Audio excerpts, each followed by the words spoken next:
Burada bir kardeşimiz var, Doğu Türkistanlı. Onun babaannesini şu kadar zaman önce tutuklamışlar. Neden tutuklamışlar? Oğullarını aldılar. Ya öldürdüler ya zindanlarda. Sonra bu kadının yanına geliyorlar. Evine zorla Çinli bir adam koyacaklar. Ama bu İslam kadını diyor ki 66 yaşında olmaz. Beni çiğnemeden, bedenimi çiğnemeden bu eve kafir adam alamazsınız. Namahrem bu eve giremez diyor.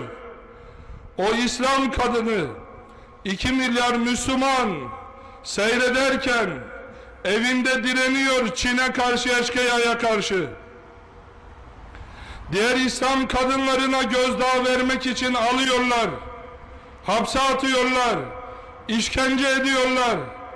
Dün kardeşimiz babaannesinin şehadet haberini aldı. Kardeşlerim, orada kadınlar var. Allahu Ekber dediğinden dolayı direnen kadınlar. Yeryüzü böyle bir zulüm görmedi.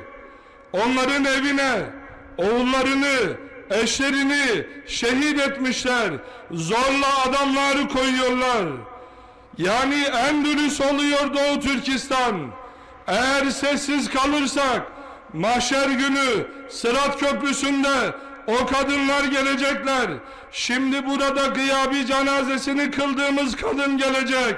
Ya Rabbi diyecek, oğullarımı, eşimi şehit ettiler. Ben namusum için, imanım için direnirken sessiz kalan bu Müslümanları sana şikayet ediyorum ya Rabbi diyecek.